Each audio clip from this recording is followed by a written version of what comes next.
Muy buenas tardes a todos el día de hoy y bienvenidos a una nueva edición de este espacio dedicado a la historia y de vez en cuando a otras cuestiones, pero sobre todo a la historia. Tal vez dentro de poco volvamos a hablar de otras cuestiones, con un elemento histórico, por supuesto, pero nada, depende de Juan Felipe Salguero. Por lo pronto, lo voy a mandar al frente. Porque hoy estuvimos hablando. Él está hablando en este momento de otras cosas. Pero bueno, acá hablamos de historia del día de hoy.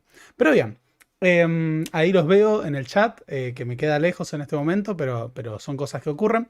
Espero que les interese mucho el tema del día de hoy, que no está relacionado con la coyuntura directa que nos toca vivir, en un mundo en el cual siempre se persigue la coyuntura, pero quién sabe, siempre se pueden obtener lecciones de analizar el pasado. Así que el día de hoy vamos a retroceder nuevamente a los años 30 para seguir con nuestro desarrollo vinculado a la obra de Ian Kershaw, Descenso a los Infiernos. Así que no olviden poner like a este video y disfruten lo que sigue a continuación. La dictadura nazi. En esta imagen podemos ver a Adolfo Hitler, el Führer del Tercer Reich, condecorando a una serie de héroes de guerra alemanes que han formado parte de la Legión Cóndor que combatió durante la Guerra Civil Española. En ese contexto, la figura de Hitler había construido un estado excepcional. La forma de definirlo es excepcional. De hecho, como veremos a lo largo de la clase que tendremos el día de hoy, la excepcionalidad del nazismo tuvo la particularidad de ser capaz de llevar al mundo a una situación extraordinaria, a la guerra más sangrienta de la historia de la humanidad y también a la forma de genocidio más extremo que haya conocido el ser humano. Esto, obviamente, solo puede ser posible en un estado singular, en un estado extraordinario, como va a ser el estado nazi o el régimen nazi. Ahora vamos a ver que hay un par de cuestiones entre Estado y partido. Por eso, el día de hoy, como parte de esta saga que venimos trabajando en torno a lo que es la historia de Europa en la primera mitad del siglo XX, vamos a hablar de la dictadura nazi. Pero bien, para poder adentrarnos en la historia de la dictadura nazi y tener una aproximación, una introducción al entendimiento de lo que fue el régimen nazi como tal, tenemos que tener en cuenta varias cuestiones que tienen que ver con el debate historiográfico y lo que es el desarrollo del análisis de la historia de Hitler. Para aquellos que busquen una explicación sobre cómo Hitler llegó al poder, es necesario recordar que ya hicimos un video bastante largo, ¿no?, en el que analizamos todo el proceso que permite el ascenso de Hitler como tal. Ese video, que se titula El ascenso de Hitler, lo pueden encontrar en este mismo canal y es uno de los videos que preceden en lo inmediato al desarrollo que vamos a tener el día de hoy. Pero lo interesante, más allá de que hoy no vamos a hablar del ascenso de Hitler, es que cuando pensamos en la figura de Hitler, cuando pensamos en todo este proceso, tenemos que tener en cuenta montones de elementos que tienen que ver con cómo construyó Hitler su liderazgo al interior del Partido Nacional Socialista. Cómo el culto al líder que precede a la toma del poder permite que se afiance una relación simbiótica entre ese movimiento y su persona. Ahora, nosotros venimos trabajando todas estas temáticas de principios del siglo XX acerca de lo que se conoce en los términos de Eric Hobsbawm como la era de las catástrofes, en donde vimos la Primera Guerra Mundial, el fascismo, genocidios, la Segunda Guerra Mundial, la Guerra Civil Española, como parte de lo que es la obra de Ian Kershaw. Ian Kershaw tiene un tratado, ¿no?, que se conoce con el nombre de Descenso a los Infiernos, o To Hell and Back en inglés, en el que analiza la historia de Europa y plantea este periodo como la era de la autodestrucción de Europa. Una era de extremos marcada por lo que otros autores han llamado una suerte de gran guerra civil europea, como hace el autor italiano Enzo Traverso. Ahora, Kershaw, que hace este análisis general de la historia de Europa, es a su vez considerado el mayor biógrafo de la historia que ha trabajado la figura de Hitler. Kershaw es considerado el autor de las biografías más desarrolladas, completas y más serias sobre la figura de Hitler. El trabajo de su vida está dedicado al entendimiento de Hitler y del nazismo. Por eso el autor que elegimos a la hora de llevar adelante esta serie de videos es en realidad considerado el académico más prestigioso del mundo en temas de nazismo. Así que es un poco una autoridad para hablar de este tema, Ian Kershaw. Ahora, como tal, Kershaw se ha dedicado al análisis de la figura de Hitler, publicó una biografía en su momento en 2 volúmenes, que hoy en día se presenta con un volumen único, pero también publicó un libro que yo tuve que leer en su momento cuando estudiaba, y no vamos a hacer la cuenta de si lo tuve que leer hace 10 años, por primera vez, que es el libro La dictadura nazi. La dictadura nazi es un tratado, un trabajo de Kershaw, en donde se toman en cuenta los grandes debates, las grandes disputas historiográficas en torno al nazismo. Y muchas de las interpretaciones que se han hecho de este fenómeno que supuso un régimen extremo, un régimen extraordinario y singular. De hecho, Kershaw ha problematizado mucho su análisis de Hitler y del nazismo para no caer en las imágenes simplificadas que muchas veces nos tocan escuchar. O sea, posiblemente, por ejemplo, Kershaw sufriría un ataque si escuchara que hoy en día hay personas que plantean que Hitler es de izquierda. Kershaw, que no es comunista, plantea que el nazismo fue un movimiento de extrema derecha, que se alimentó de las derechas existentes de Europa, que fue apoyado en toda Europa por otros movimientos de extrema derecha europeos. Y ese análisis lo hace a partir justamente de ver cómo la figura de Hitler lo que hace es concatenar montones de elementos ideológicos que estaban presentes en la derecha alemana, en esa base del militarismo prusiano, como hablamos la última vez que analizamos la figura de Hitler, y lo que hace es darle un nuevo orden y una síntesis con un aproximamiento que hacía un hincapié en la idea de la comunidad racial, lo que le permite en Alemania ser un movimiento de masas y popular, y no ser un movimiento aristocrático como había sido el histórico militarismo prusiano. Eso entre otras cuestiones, ¿no? Para adentrarnos en lo que es el análisis del nazismo por parte de Ian Kershaw. Pero lo interesante es que Kershaw es uno de esos historiadores, siendo un hombre tratado y versado, posiblemente la persona que más sepa de Hitler en el mundo. De hecho, ha dado conferencias en el búnker, en donde estaba el búnker en el que se suicidó Hitler como tal. Pero Kershaw tiene el planteo, ¿no? en su libro La dictadura nazi, de problematizar lo que él llama el hitlercentrismo. Esa es la traducción que le da en español. Él habla en inglés habla de la over-personalization del nazismo, ¿no? El excesivo hincapié y la identificación extrema del nazismo con la figura de Hitler. Para Kershaw, hablar del nazismo no es simple y llanamente hablar de Hitler. Es verdad que Hitler fue un líder singular, a su vez, para lo que fue un régimen singular. Pero los análisis que hacen del nazismo, el producto de la voluntad unidireccional de un dictador psicópata, extremista ideológico, es una interpretación absurda desde el punto de vista de Kershaw. Para Kershaw, no podemos entender a Hitler y al nazismo sin la sociedad que creó a Hitler y al nazismo. Porque si nosotros consideramos que el nazismo fue el producto de la excepcionalidad de la persona de Hitler, entonces podríamos concluir que de Hitler haber nacido contrafácticamente en otro país había pasado lo mismo. Bueno, no. Kershaw dice, no, es imposible que hubiera pasado lo mismo, más allá de que sea contrafáctico. Hitler es el producto también de las condiciones que tenía Alemania para aceptar un tipo de liderazgo de estas características y abrazar un proyecto que generaba esperanzas en la regeneración nacional, en la superación de las contradicciones y también en recuperar la gloria militar de ese pasado del imperio alemán.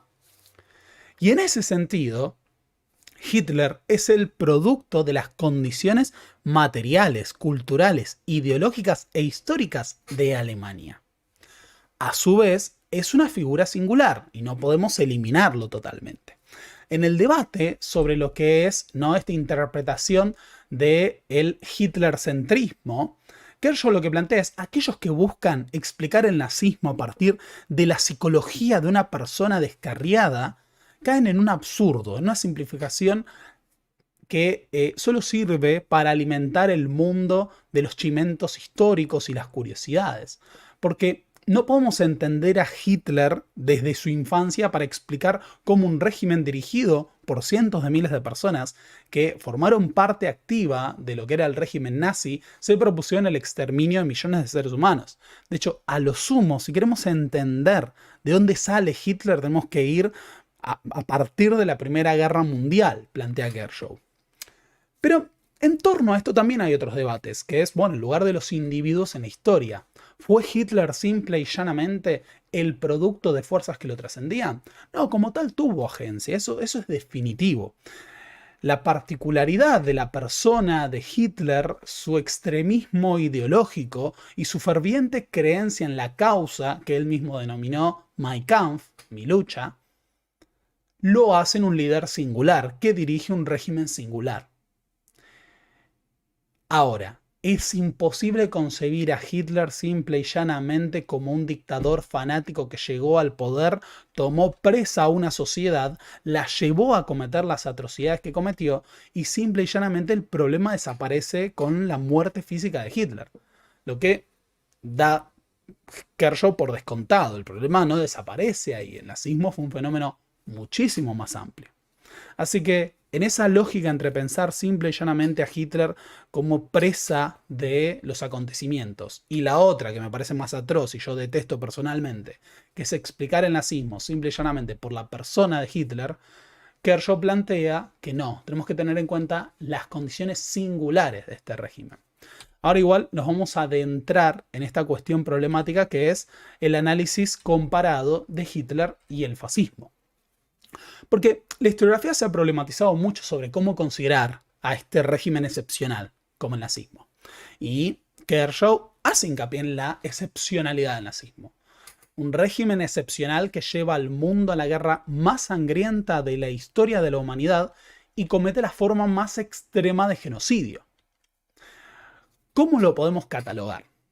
Bueno, Kershaw como tal hace hincapié en que la categoría de totalitarismos, que ha sido muy utilizada por la historiografía en las últimas décadas del siglo XX, a partir también del clima de la Guerra Fría, que buscó igualar a los socialismos, al socialismo soviético, al fascismo y al nazismo, no en una suerte de todo aquello que se opone a la democracia liberal, dice que es un poco incompleto. Cuando se piensa en los estados totalitarios simple y llanamente como un estado omnipresente que controla todo, que es débil y por eso necesita el control de su sociedad, lo que considera Kershaw es que no sería la mejor herramienta para entender el nazismo.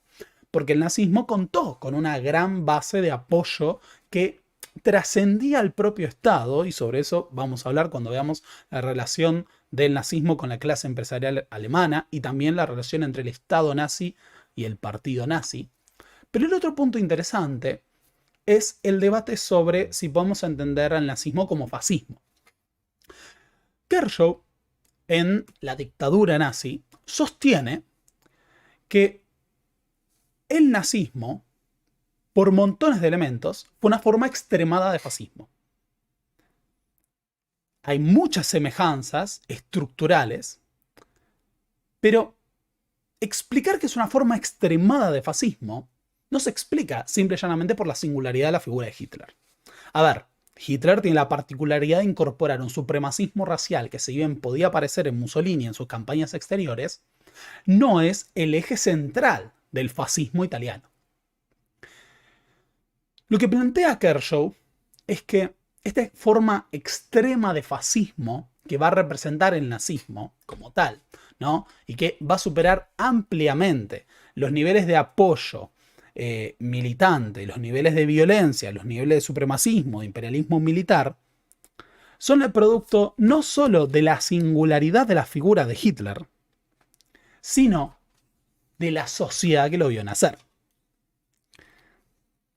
Acá les quiero citar unos fragmentos de Kershaw en La dictadura nazi.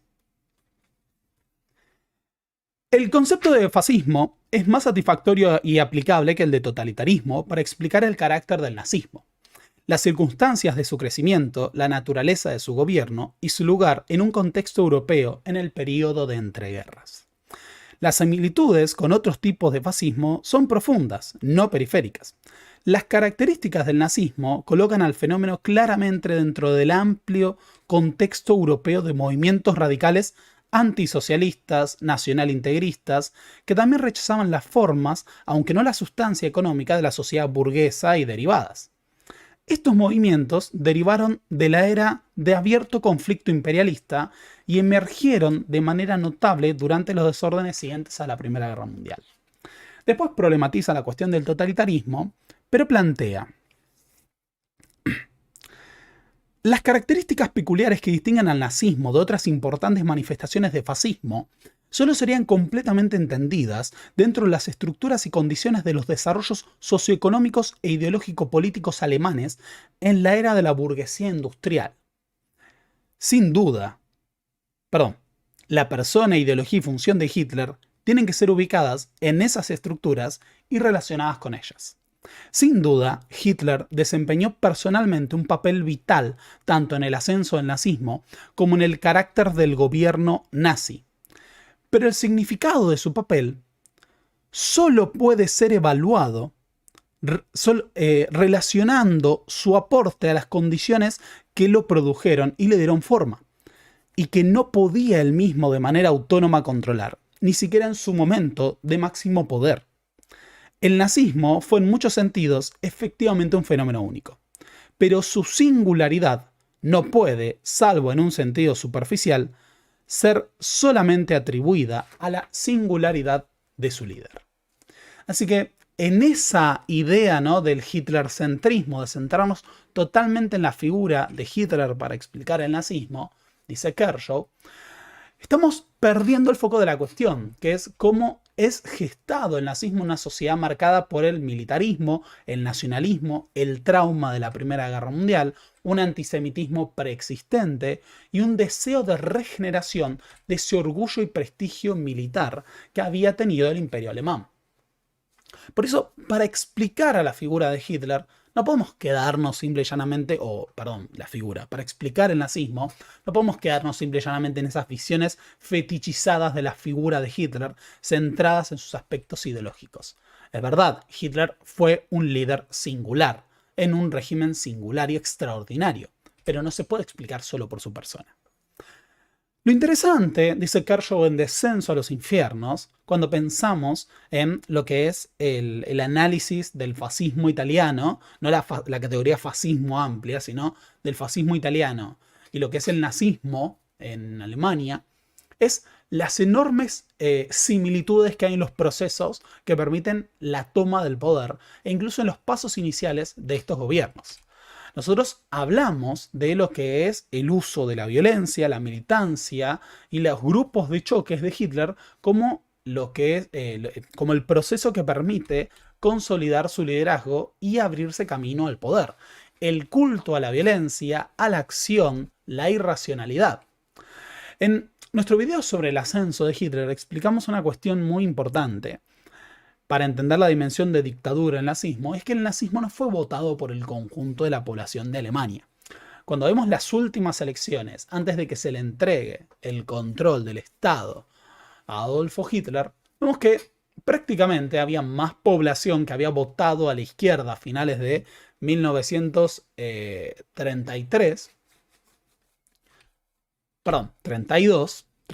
a finales de 1932, que el Partido Nacional Socialista.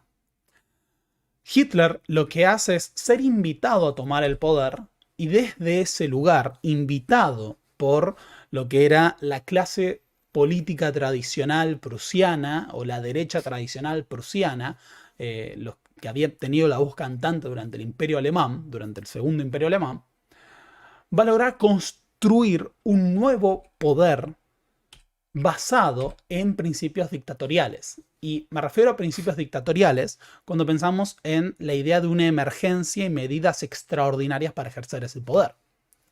Hitler no solo hace un uso de la violencia que desestabiliza el sistema político de la República de Weimar, sino que una vez en el poder va a seguir utilizando ese sentido de emergencia, abierto también por circunstancias como lo que fue el incendio del Reichstag, para establecer poderes dictatoriales de emergencia que le permitían suprimir a los partidos políticos opositores, empezando por la izquierda, ejercer un poder de policía autoritario, suprimir la actividad sindical, suprimir el derecho a la libertad de prensa e inaugurar un proceso de persecuciones masivas que le van a permitir liquidar a los sectores opositores. Incluso, en 1934, Hitler termina de eliminar a los sectores que podían oponerse a su liderazgo dentro de las filas del propio Partido Nacional Socialista, cuando, en la noche de los cuchillos largos, liquida a aquellos dirigentes opositores que podían resultar en algún obstáculo para la consolidación de su poder. Entre ellos, a los líderes de las SA, las secciones de asalto, que van a ser reemplazadas definitivamente por el otro grupo paramilitar del nazismo, que eran las SS o las Schutzstaffel. Ahora, en ese lugar, Hitler construye un régimen extraordinario basado en los poderes de la figura del Führer tras la muerte de Paul von Hindenburg, que le permite unificar en una sola persona lo que era la autoridad y las atribuciones del presidente y la autoridad y las atribuciones del canciller o primer ministro. Desde ese rol, ¿no? Cuando pensamos en el ascenso de Hitler, tenemos que pensar que una de las pocas figuras que Hitler admiraba sinceramente al momento de la toma del poder, e incluso antes de ello, es la figura de Mussolini. El propio Hitler intentó imitar las formas, las políticas, las prácticas de la figura de Mussolini. Cuando vimos el proceso del ascenso de Hitler y pensamos en lo que había sido el ascenso de Mussolini y la marcha sobre Roma, tenemos que tener en cuenta que hay montones de elementos del fascismo italiano que son incorporados pragmáticamente por el nazismo, y a veces no solo pragmáticamente, sino que se incorporan elementos ideológicos que son potenciados en la versión extrema del fascismo que representa el nazismo. Entre ellos podemos hablar del obvio saludo, no lo voy a hacer, casi lo hago, del obvio saludo romano. El saludo romano primero fue utilizado por los fascistas y después fue tomado por los nazis en esta noción de la construcción de un imperio como tal. Pero eso no se detiene ahí. Cuando se estaba produciendo el proceso de toma del poder de Hitler, ¿no? Cuando se producía el ascenso, incluso antes del golpe de la cervecería, cuando ya se había producido la marcha sobre Roma de Mussolini, las filas de los nacionalsocialistas de Múnich cantaban: en Alemania hay un Mussolini, se llama Hitler.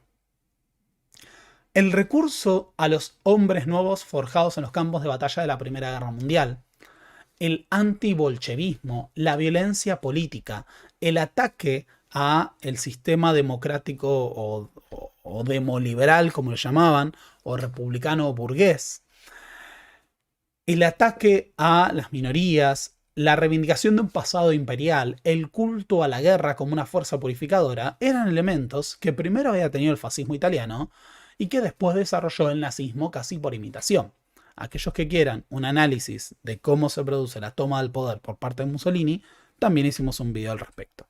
Pero repasando algunas cuestiones de esto, el antibolchevismo estaba muy presente en el paramilitarismo italiano que precede a la toma del poder por parte de Mussolini. Ese elemento también está presente en lo que es el movimiento nacionalsocialista, solo que Hitler lo hace un elemento mucho más fuerte en su identidad. Si bien el antibolchevismo podía ser más propagandístico para Italia y no estuvo tan radicalizado, no quiere decir que no atacaron a los comunistas y no vieron en la izquierda a su principal enemigo, Hitler lo hizo parte de su identidad. La Alemania nazi tenía un sentido de cruzada contra el poder judeo-bolchevique internacional. De la misma forma, Mussolini fue invitado al poder.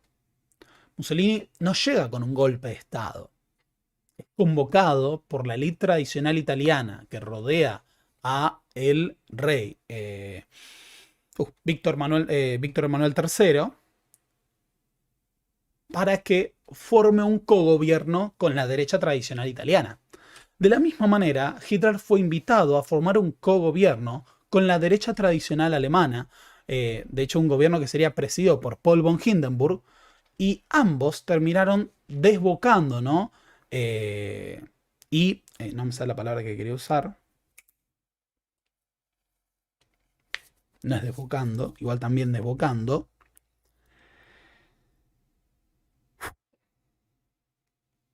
Póngale like a este video si no lo hicieron.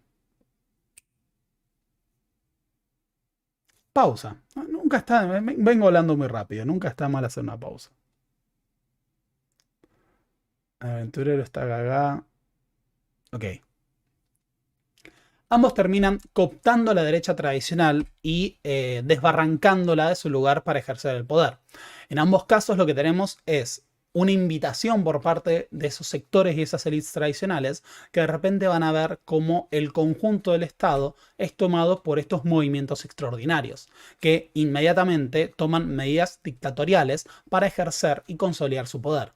En el caso de Mussolini, la liquidación de la izquierda italiana. En el caso de Hitler, la liquidación de la izquierda alemana. Ambos ejercieron poderes dictatoriales una vez que fueron invitados institucionalmente a cogobernar con las élites tradicionales. Y ambos emprendieron un primer ataque contra la izquierda socialista y la izquierda comunista. De hecho, en ambos casos tenemos la prohibición de los partidos, pero empezando siempre por un ataque a la izquierda. Lo que fue el asesinato de Matteotti. Matteotti, casi se me fue, en lo que es la Italia fascista y lo que es la prohibición del Partido Socialdemócrata y del Partido Comunista en Alemania. Ahora, incluso en los programas de gobierno vemos montones de singularidades, desde el desarrollo de las primeras autopistas de cada uno de estos dos países, el desarrollo de industrias de consumo vinculadas a beneficiar al conjunto de la población, actividades recreativas, la reivindicación del pasado imperial, en el caso de Mussolini, el pasado del Imperio Romano, en el caso de Hitler, el pasado del Imperio Alemán. Hay montones de singularidades. Ahora, en Descenso a los Infiernos, Kershaw plantea que esas montones de similitudes que se dan en la superficie no nos deben hacer desviar de una cuestión, que es que en el fondo hubo muchas más diferencias en el extremismo nazi con respecto al fascismo italiano específicamente. Y acá entran montones de cuestiones. Para empezar, Hitler construyó una autoridad que era indiscutida, y el culto a la personalidad de Hitler precedía la toma del poder.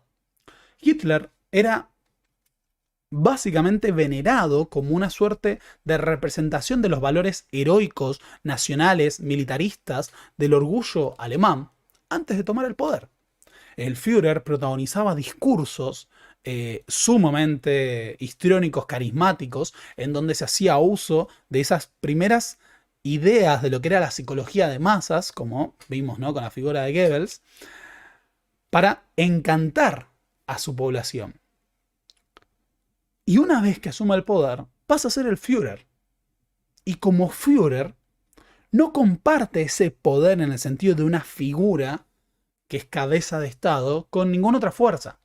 Tampoco construye su liderazgo en base a una legitimidad que lo precede por otra figura. No es lo mismo en el caso de Mussolini. Mussolini pudo ser el duce, pero siempre existió el rey Víctor Emanuel. El rey Víctor Emanuel III siguió siendo rey de Italia. Incluso cuando cae Mussolini, el rey seguía siendo rey de Italia. Es más, él hasta le pide la renuncia. Tema para otro día. Es más, Mussolini no construye un culto a la personalidad hasta que ya está en el poder. Si recuerdan lo que es el repaso sobre cómo es el proceso de toma del poder por parte de Mussolini, había otros jerarcas fascistas que hacían de caudillos en sus regiones y que le disputaban la conducción del movimiento. Después de la noche de los cuchillos largos, no hay ninguna posibilidad que alguien le dispute la conducción del movimiento nazi a Hitler. Pero él ya había construido ese culto a la personalidad antes de tomar el poder. Por el otro lado, tampoco vemos en Hitler una construcción de esta legitimidad a partir de un antecedente o una suerte de toma del bastón de mando o de sucesión. Eso es lo que vemos, por ejemplo, en el caso de Stalin. Tampoco es que Hitler gobierna a partir de un aparato del partido, sino que ese partido había emergido y apropia el Estado. Acá hay una particularidad que nos diferencia también de otros modelos con los que se ha sido comparado. En el caso de lo que es el fascismo, el partido fascista italiano no tiene peso en el sistema de poder. El partido sirve para rendir culto a la figura de Mussolini, pero no tiene peso, no tiene fuerza propia, no tiene autonomía y se convierte en un elemento vetusto una vez que llega al poder Mussolini. Esta idea que planteaba Mussolini de todo bajo el control total del Estado, que fue en gran parte una ilusión porque nunca logró ese poder efectivo, fue una ilusión ese en sentido del fascismo, pero sí nos presenta algo, que es que el Estado era mucho más fuerte que la idea del partido gobernante. Así que era el Estado y la figura del líder, del duce. En la Unión Soviética había un esquema que era muy distinto al de la Alemania nazi, en la que había un partido-estado que gobernaba y en última instancia era la estructura del Partido Comunista el máximo centro del poder. En la Alemania nazi lo que tenemos es una suerte de cohabitación entre el partido nazi y el Estado. Una cohabitación en la cual los dos elementos coexisten como fuerzas paralelas, que no es que se enfrentan entre sí, no los pensemos compitiendo en ese sentido. Pero ambas fuerzas tienen prácticamente proporciones similares de poder dentro del régimen nazi.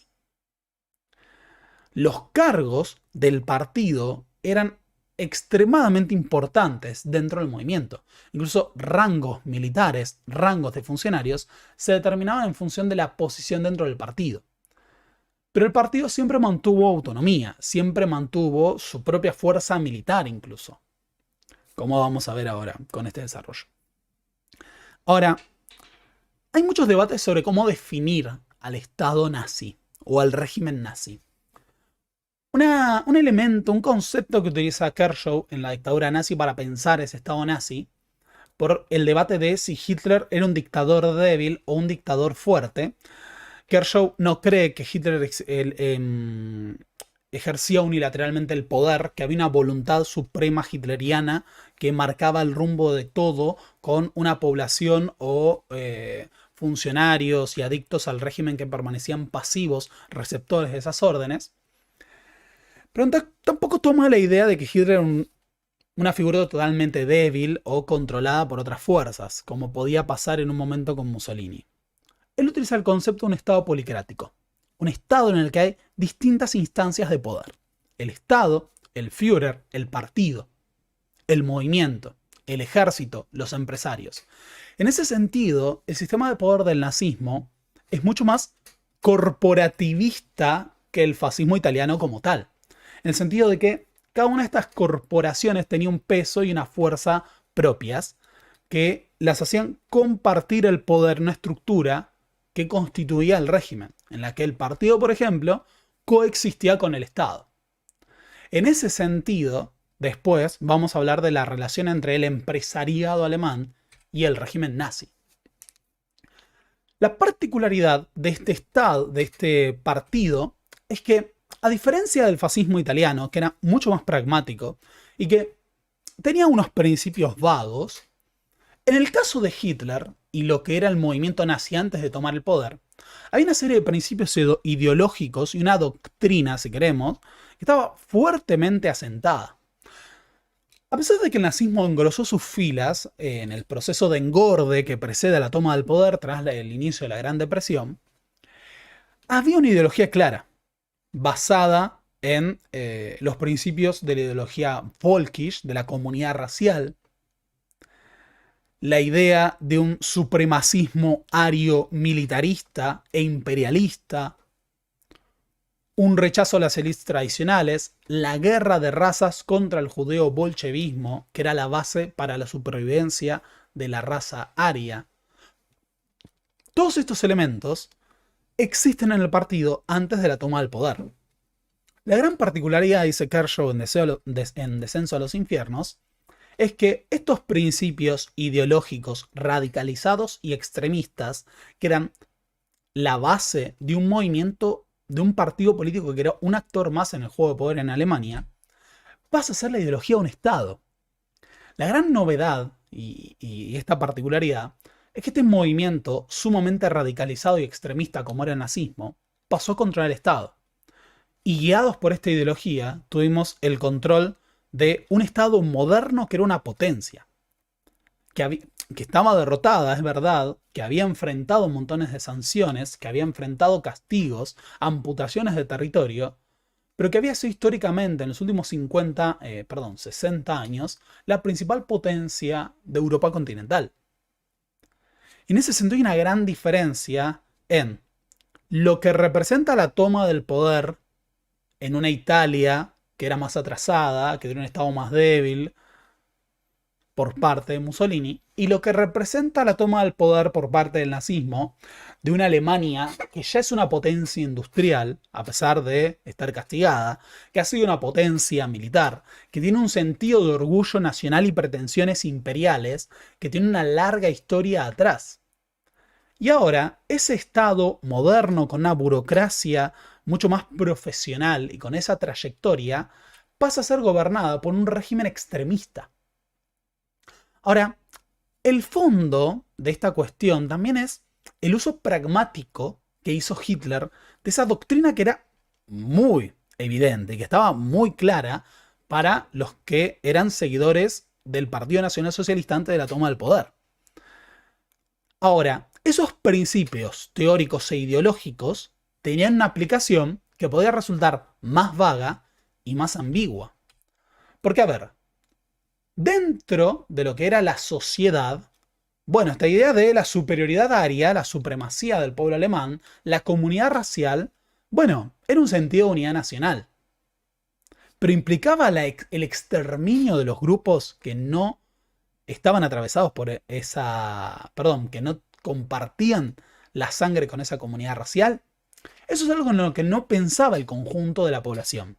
Y en general es algo que no está presente en el apoyo de las grandes masas, a pesar de la fuerza que tiene eso dentro del partido nazi.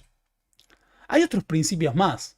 La idea de una construcción de un espacio vital, como vamos a ver a lo largo del día de hoy, podía tener montones de implicancias en la aplicación.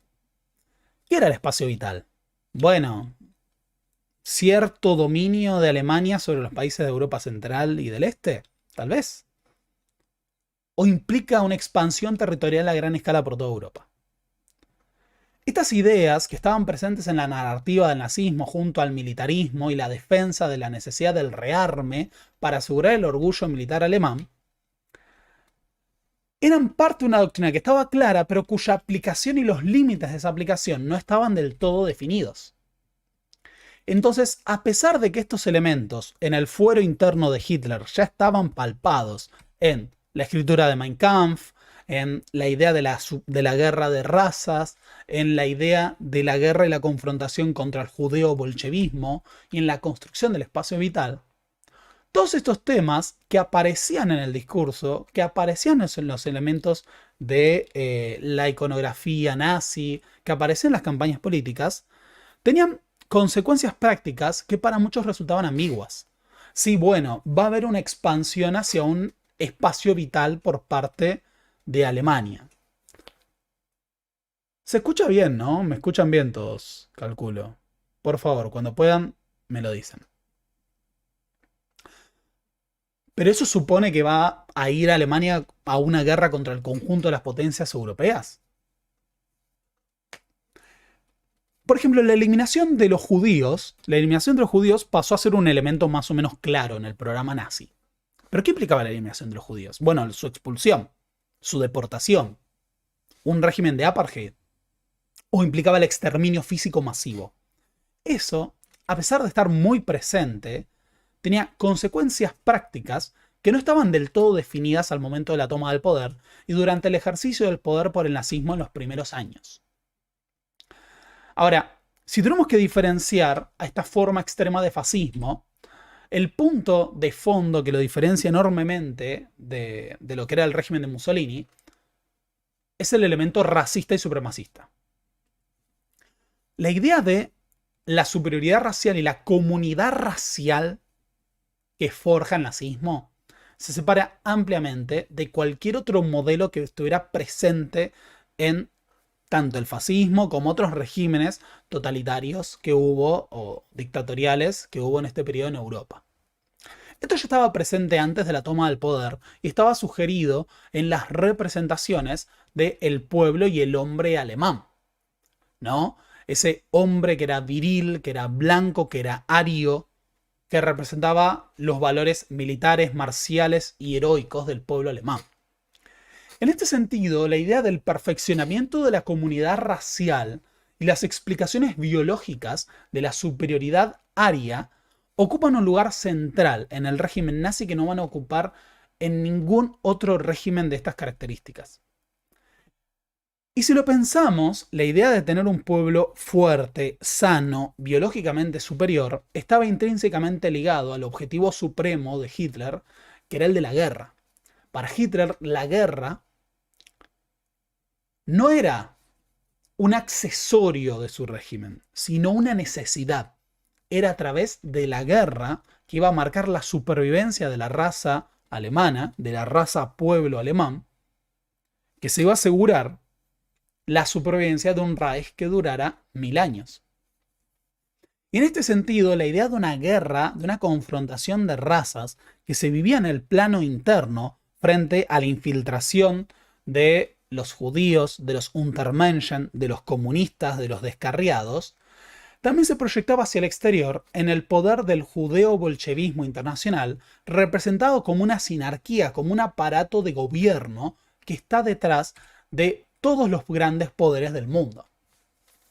Es así que el régimen nazi construye esta idea de defender la comunidad racial de todos los enemigos internos que están presentes en la sociedad y que trascendían a la idea del judaísmo. Hay un punto interesante para pensar cómo se construyen las memorias sobre el nazismo, que es que el nazismo efectivamente hizo del judaísmo el enemigo interno por excelencia y el enemigo externo, ¿no? El archienemigo de Hitler. Pero muchas veces simplificamos el nazismo al antisemitismo, cuando a pesar de ser un elemento central en la cosmovisión del nazismo, no fue el único grupo al que el nazismo se propuso exterminar, y ni siquiera fue el primero. Y ahora vamos con eso. El antisemitismo estuvo presente siempre en la retórica nazi. De hecho, a pesar de que hay muchos debates que se plantea Kershaw sobre cuándo pudo haber asumido Hitler el antisemitismo, lo que es cierto es que el antisemitismo preexistía al nazismo, preexistía incluso a la Alemania imperial del Segundo Reich, o incluso a, bueno, la Primera Guerra Mundial, por supuesto. Pero lo que hace Hitler es convertir al antisemitismo en una obsesión racial, ¿no? El judío pasa a ser un enemigo racial internacional que está dentro del espacio nacional, pero también afuera, que está detrás de los grandes poderes. Esto ya aparecía en Mein Kampf. Ahora, Mein Kampf también recurre a un montón de imaginarios que estaban presentes en la sociedad alemana, entre ellas la teoría de lo que era el puñal por la espalda o la traición. Esta idea de que el ejército alemán había vencido en la Gran Guerra, en la Primera Guerra Mundial, y había sido traicionado por poderes oscuros que se propusieron humillar a Alemania y destruir ese estado y ese imperio. Esta teoría del backstabbing, ¿no? del cuchillo por la espalda, estaba asociada al socialismo, al comunismo, a la democracia y por supuesto al judaísmo. Esta idea de que la democracia, la revolución que instala la República de Weimar, era una traición que buscaba destruir al imperio alemán. Pero a su vez, como hemos visto en estos desarrollos, había un antisemitismo renovado ya desde finales del siglo XIX que se basaba en tratados como los protocolos de los sabios de Sion, que había sido escrito por la policía zarista y que tuvo mucha influencia, que estuvo muy presente dentro del nazismo, incluso en el discurso de Mein Kampf, que consideraba que el judaísmo era una conspiración internacional que manejaba el poder en el mundo. Y a su vez estaba la asimilación al judaísmo con el bolchevismo, pensado como un brazo ejecutor del poder judío internacional. Es así que la retórica nazi, desde un primer momento, incluso antes de tomar el poder, llamaba a la confrontación con ese poder judío y a la destrucción de ese enemigo interno por excelencia, que es un enemigo racial, ideológico, que busca destruir a la nación alemana. Así, a su vez, se le da un carácter cientificista basado en lo que eran las teorías de la eugenesia y el perfeccionamiento de la raza. Ahora vamos a hablar un poco de eso. Pero el judaísmo dejó de ser entendido como una religión, como una nación diferenciada, y pasó a ser entendido como una raza biológicamente diferente, que era distinguible por sus rasgos físicos, que provenía de otro árbol genético diferenciado a la raza aria. Es así que tan pronto como toma el poder el nazismo, instala en abril de 1933, o sea, antes incluso de la muerte de Hindenburg, el boicot a las tiendas y los comercios judíos. Ese boicot se extiende, por ejemplo, a la eliminación de los judíos de lo que eran los consejos o las organizaciones que representaban a distintos profesionales. De repente los judíos se ven privados de la posibilidad de ejercer como médicos, como abogados, como profesores, y progresivamente van a ser marginalizados en esta serie de legislaciones que los convierten en ciudadanos de segunda, que ya empiezan en abril de 1933, es decir, a tan solo unos pocos meses de la toma del poder por parte del nazismo. Así, estos profesionales, que por ejemplo podían ser judíos, de repente ya no podían ejercer sus profesiones, ya no podían utilizar sus comercios en más de una ocasión. Precisamente los judíos son apartados de la vida social. Sí, no te puedes tratar con un médico judío, si no te puede defender un abogado judío, si de repente no puedes comprar un almacén judío, hay un proceso por el cual se da una separación progresiva. Esa separación se va a terminar de definir en 1935 con lo que son las llamadas leyes de Nuremberg. Las leyes de Nuremberg lo que establecen, voy a tratar de dejarme el chat más grande para poder verlo, lo que establecen las leyes de Nuremberg es la idea de que a partir de ahora va a haber una tipificación legal que separa totalmente a los judíos como ciudadanos de segunda. Y ciudadanos de segunda es una forma generosa, en realidad son despojados de todos los derechos de ciudadanía. Los judíos a partir de ahora, por ejemplo, no van a poder casarse con miembros de la raza aria. Se va a establecer una... se va a establecer una tipificación legal que determina quiénes son judíos y quiénes no, a partir de la posibilidad de rastrear su linaje en el pasado. De esta manera, las leyes de Nuremberg, que despojan de derechos ciudadanos y la posibilidad de casamientos mixtos, así como establecen un apartheid definido en el Tercer Reich, también establecen quiénes van a poder casarse o no, dependiendo o no que sean arios. Así, judío no solo era el que se reconocía judío. Alguien podía ser judío simple y llanamente por los grados de separación limitados con antepasados judíos. Y a su vez se presenta esta idea cada vez más normalizada de la violencia hacia el judaísmo. A ver, cuando uno establece una diferenciación legal en un sistema y en un régimen casi de cualquier característica, lo que empieza a ocurrir a su vez es que se abre paso a una violencia que es indiscriminada. Los abusos, violaciones, ataques, asesinatos, torturas, linchamientos se vuelven parte de la normalidad. Pero se desatan a gran escala a partir de lo que se conoce como la Kristallnacht o la Noche de los Cristales Rotos, cuando en noviembre de 1938 es una explosión de violencia antisemita que se inicia con la quema de sinagogas y la destrucción de los locales de aquellos comerciantes judíos que todavía tenían locales, casas y demás.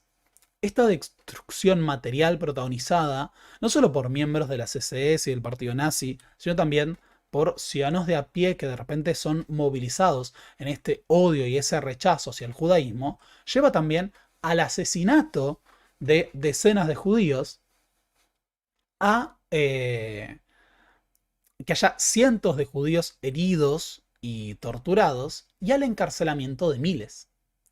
Esta ola de violencia se propaga por toda Alemania con el visto bueno del Estado que incentiva a la población a llevar adelante estos actos de violencia contra la población judía. De hecho, muchos son arreados y abucheados, golpeados en el camino hacia las prisiones y hacia los campos donde van a ser detenidos. Esto provoca que en 1938 se produzca un fenómeno de migraciones masivas. También se dan lo que son las deportaciones de población judía, pero hay decenas de miles de judíos residentes en Alemania que empiezan a huir del país. Trágicamente, miles de esos judíos huyen hacia el este, hacia Polonia, en donde había una importante comunidad judía que no era ajena a las persecuciones. Esta es una historia que queda para analizar en otro momento, pero en Polonia había persecución antisemita, hay muchos episodios de violencia antisemita. Un poquito hablamos de esto ya en la conformación del Estado polaco. Y lo que va a ocurrir es que muchos de los miles de judíos que huyen de la Alemania nazi luego van a caer víctimas del Holocausto durante la invasión nazi a Polonia y Europa del Este en general. Pero, como decíamos antes, a pesar de que el judío era el enemigo extremo por antonomasia y considerado parte de un poder internacional que estaba detrás de todos los grandes enemigos del nazismo, lo que vemos es que también el nazismo definió otros grandes enemigos a destruir y a eliminar. De hecho, como decíamos antes, ni siquiera los judíos fueron el primer enemigo que el nazismo se propuso eliminar como tal. Cuando el nazismo llega al poder, al igual que el fascismo, lo que se propone, además de la construcción de la comunidad racial, era la destrucción de todos aquellos sectores que eran dañinos para la raza, lo que se conoce como los Bolschaviken. Los Bolschaviken, los elementos dañinos para el pueblo, entendido como el pueblo raza, eran un conjunto de figuras y personajes que trascendían incluso a la idea racial. Por ejemplo, se incluía a los enfermos antisociales, a los alcohólicos, a los homosexuales, por supuesto a los gitanos, pero también a los grupos ideológicos diferenciados, a los enfermos mentales, a las personas discapacitadas. Todos estos sectores, también a las prostitutas, a todos aquellos que tuvieron una vida sexual considerada descarriada, pero también a artistas, aquellos que promovían vanguardias, entre otros sectores. Como vimos en otro contexto, el nazismo construyó esta idea de lo que se conoce como el Kulturbolschewismus, que consideraba que los elementos singulares de la cultura, del arte, ¿no? Las vanguardias artísticas, el arte que promovía la exposición del cuerpo, la homosexualidad, eran parte, en realidad, de un ataque judeo-bolchevique a la sociedad occidental con el objetivo de destruirla. En ese sentido, lo que era esta noción del Kulturbolschewismus establecía una teoría de la conspiración que planteaba, por ejemplo, los edificios construidos al estilo de la Bauhaus, en realidad un ataque a la sociedad occidental, que había que recuperar los valores tradicionales. En ese sentido de guerra permanente de razas y defensa del pueblo, había que destruir al poder judío bolchevique. Y desde la concepción del nazismo, los partidos socialdemócratas y los partidos comunistas eran un brazo ejecutor del poder judío internacional. Esa asimilación entre el judeo-bolchevismo llevó a que el primer gran enemigo a destruir tan pronto como se toma el poder sean los partidos de izquierda, el Partido Socialista y el Partido Comunista Alemán. Es decir, cuando se debate esta cuestión de si los nazis eran de izquierda, tan pronto como toman el poder, los nazis se proponen exterminar a los partidos políticos de izquierda en Alemania. Y cuando hablamos de exterminar, nos referimos a que el primer campo de concentración de la Alemania nazi fue un campo para la eliminación de los disidentes políticos de izquierda. Dachau, que fue el primer campo de concentración y exterminio nazi, tuvo como primeros prisioneros, ya en 1933, o sea, en 1933, mucho antes de la solución final, se crea campos de concentración al que son llevados los miles de militantes y partidarios del comunismo y el socialismo en Alemania que se convierten en los primeros prisioneros de estos campos.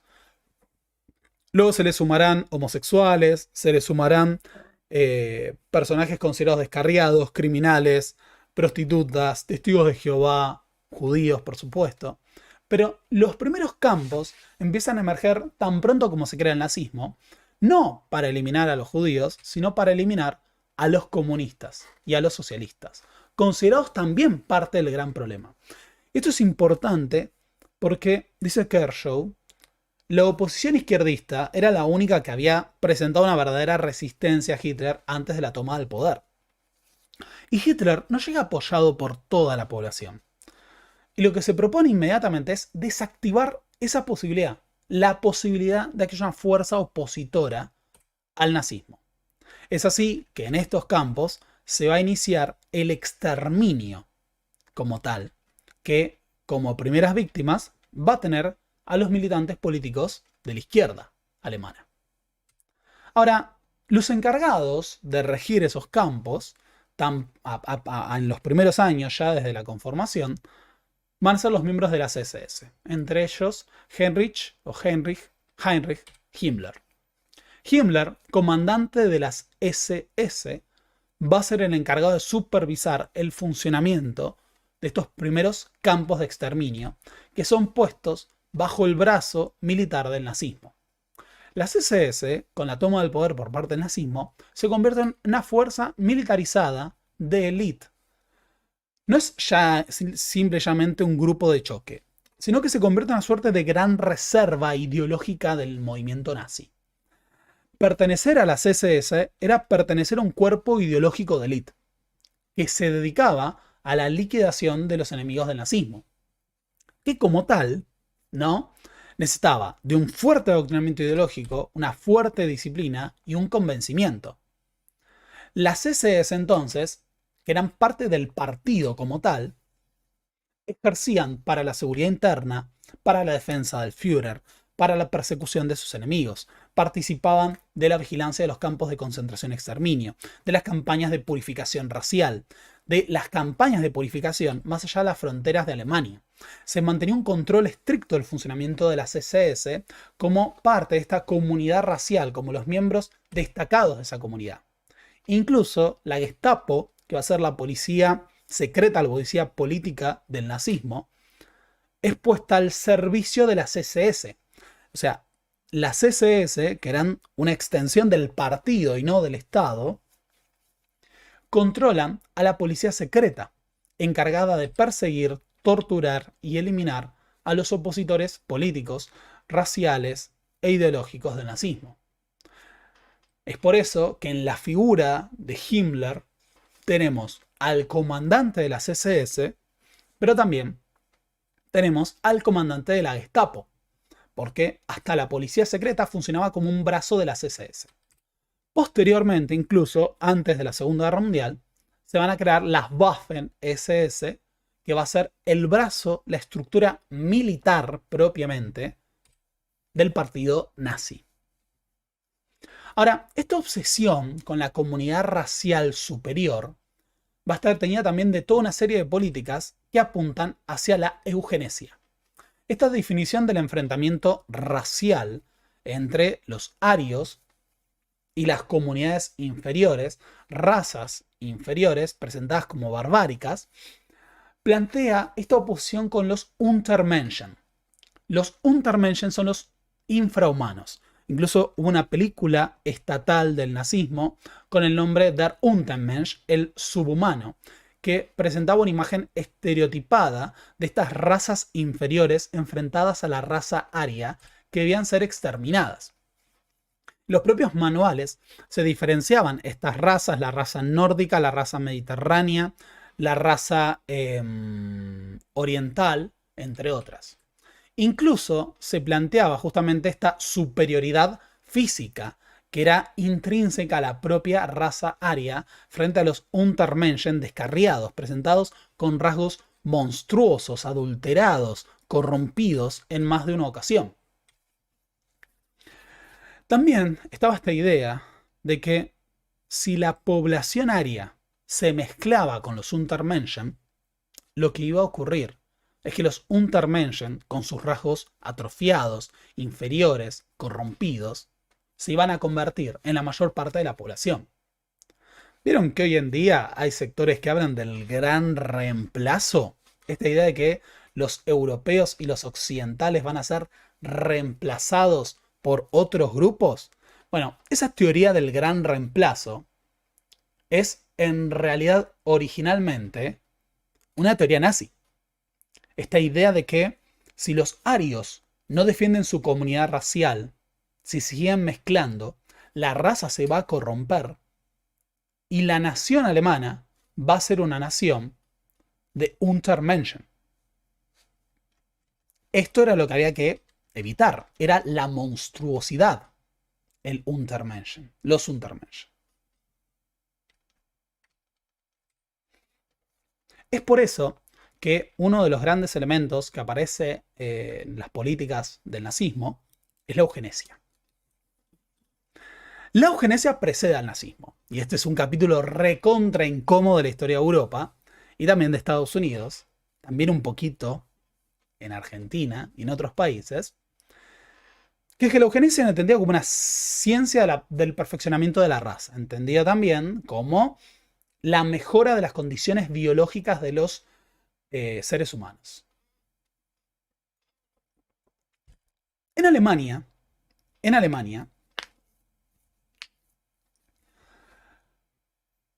lo que ocurre es que es una forma extremada de eugenesia. Esa idea del perfeccionamiento de la raza se va a lograr no solo favoreciendo a los más aptos, sino también eliminando a aquellos que no deben pertenecer a la comunidad racial.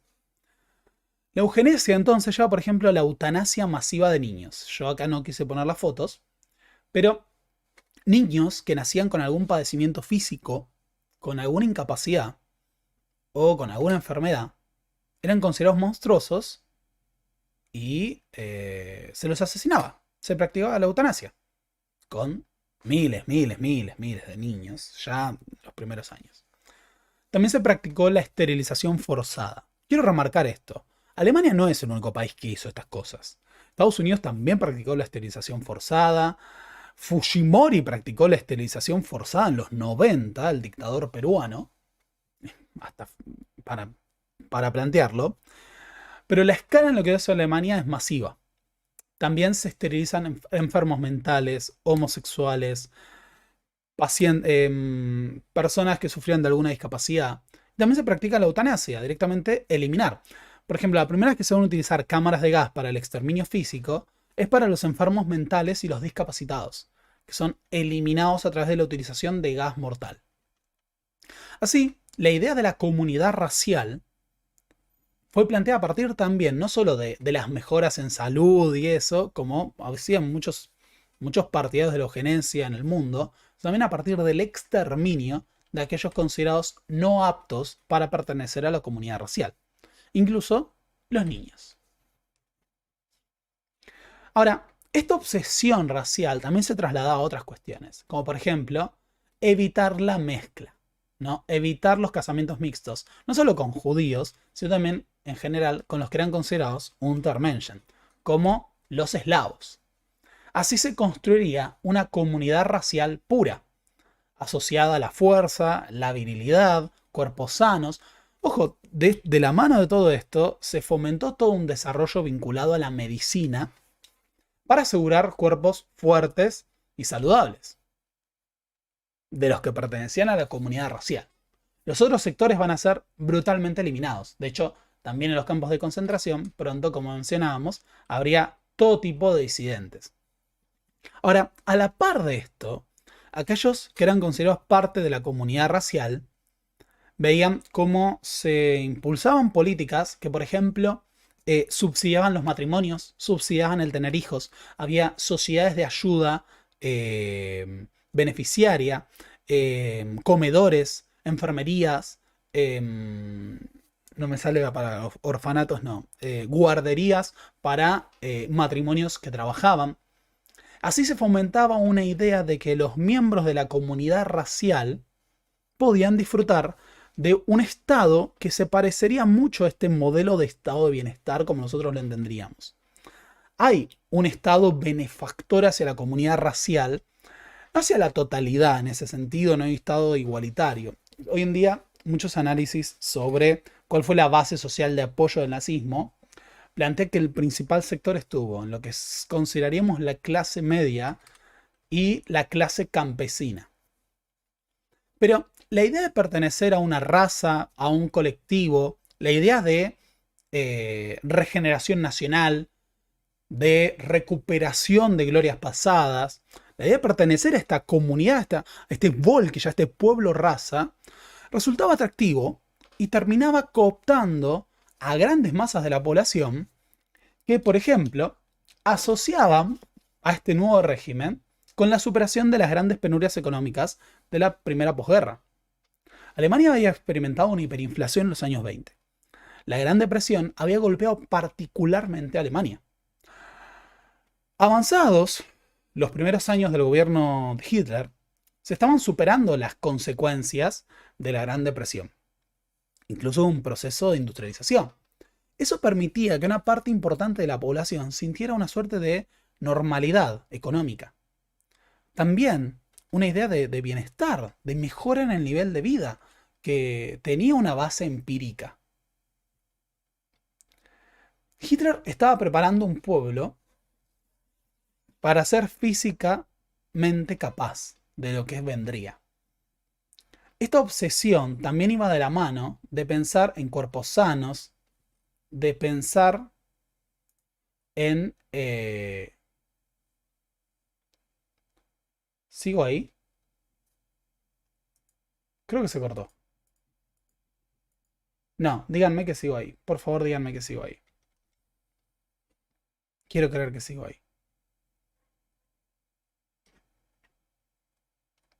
Espero seguir acá.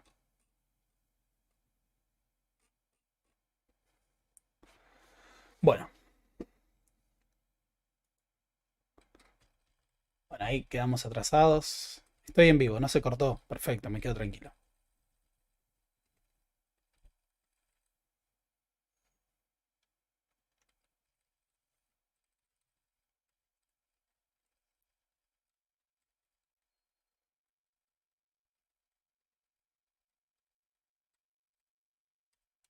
Es así que una gran parte de la población alemana, que posiblemente no se hubiera identificado con el extremismo ideológico, terminó abrazando este régimen. Hubo mejoras en las condiciones de vida de muchos de los alemanes.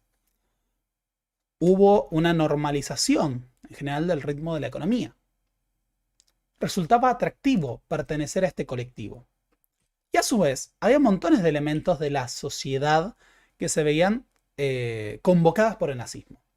Por ejemplo, esta idea de los cuerpos sanos se promovía a partir del deporte. Entonces, se hacían grandes competencias, se establecían organizaciones de baile para las mujeres. También hubo intensos programas de obras públicas en las que se convocaban a organizaciones que lo que hacían era movilizar a los desempleados. Así, el empleo público del Estado alemán, movilizado por estas obras, posteriormente también durante la guerra, las obras que requería la construcción de fortificaciones y demás en el frente, lo que hacían era movilizar el trabajo de los que sufrían el desempleo y permitía a su vez ser cooptados ideológicamente por el aparato del nazismo. Ahora, esta idea de orgullo nacional se expresó también en una arquitectura monumental, en la reivindicación de un pasado imperial, en la posibilidad de recuperar los territorios que eran considerados alemanes, e incluso en el pangermanismo, que para una parte importante de la población aparecía como, bueno, quizás hay que incentivar las relaciones con los alemanes que viven en otros territorios. Pero para la parte ideológicamente sólida del nazismo, implicaba la expansión territorial a todos aquellos espacios en donde había mayorías alemanes.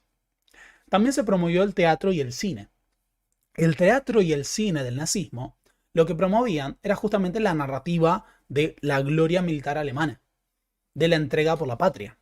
era básicamente preparar a través de la propaganda a la sociedad alemana para ir a otro gran conflicto que permita la purificación de la nación y también la reconstrucción del orgullo nacional. La propaganda estaba muy bien asentada. Gran parte de lo que entenderíamos hoy como el marketing político fue ensayado primero en la Alemania nazi a partir de la utilización de consignas de la radio que extendió ampliamente la integración. Los discursos de Hitler eran reproducidos en los hogares alemanes a partir de la radio. Goebbels cumplió una tarea fundamental para extender el mensaje de Hitler y su apropiación por gran parte de la población. Incluso las obras públicas, las reformas sociales, el impulso a los productores agrícolas alemanes, la redistribución de los bienes de los judíos expropiados, permitían en muchos casos cierta idea de ilusión de desarrollo económico. También se dio el desarrollo de una poderosa industria que permitió el acceso a bienes de consumo y también a bienes de lujo a amplias capas de la sociedad alemana. Entre ellos, los autos. Esto es una verdad que sabe todo el mundo, pero nunca está de más. Volkswagen fue subsidiada por el Estado nazi y tuvo una asociación estratégica para asegurar la producción de autos baratos que puedan ser comprados por las clases medias alemanas.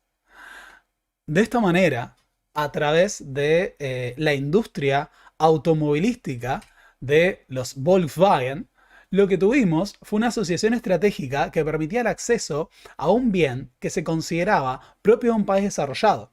Así los alemanes empezaban a tener autos que eran de un acceso para amplias capas de la población, como ocurría capaz en Estados Unidos en las primeras décadas del siglo XX con el Ford T.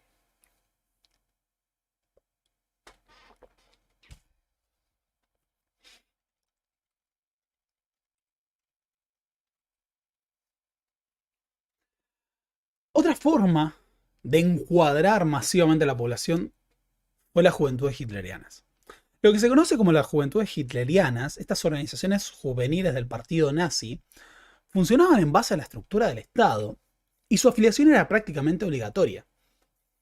Así, en vez de ser Boy Scouts, los jóvenes de la Alemania nazi se incorporaban a estas organizaciones juveniles en donde practicaban deportes, usaban uniformes, se les daba un sentido de identidad, se les forjaba el amor a la patria, la defensa nacional, el enfrentamiento ideológico con sus enemigos. Esas juventudes hitlerianas, en general nosotros pensamos en la fotografía inmóvil de Jojo Rabbit. Gran película Jojo Rabbit, la vi una sola vez en el cine y nunca más la vi, la tengo que volver a ver. Gran película. Audaz en su método. Pero pensamos en los jóvenes que eran jóvenes al momento de la Segunda Guerra Mundial. En realidad, la política de las juventudes hitlerianas como tal se desarrolla desde los orígenes del nazismo. Y esto permitió que haya toda una generación de jóvenes que primero apropiaron el nazismo en la juventud hitleriana y luego se incorporaron a las filas para combatir en la Segunda Guerra Mundial. Entonces, este encuadramiento juvenil lo que permitía era una movilización ideológica que iba preparando a lo largo de años a estos hombres para el sacrificio en el campo de batalla por esa comunidad racial a la que pertenecían.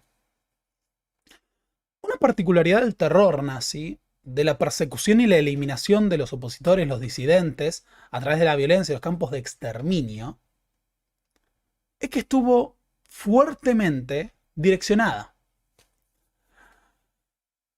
El terror en el nazismo fue muy discriminado, entre comillas. Esto no es una apología, por favor, que nadie me entienda así. Sino que se construyeron enemigos muy específicos. La izquierda política, los antisociales y los judíos. Todos esos sectores fueron encarcelados, perseguidos, eliminados, fueron llevados a campos, se les ejerció el boicot, se los separó de la sociedad y finalmente se los exterminó. Pero el exterminio fue puntualizado, permitió separar al resto de la sociedad. Aquellos que no eran de izquierda, que no eran homosexuales, que no eran gitanos, que no eran judíos, que no eran de una minoría racial, que no eran de una minoría religiosa. Igual la relación con la religión fue compleja en el caso del nazismo.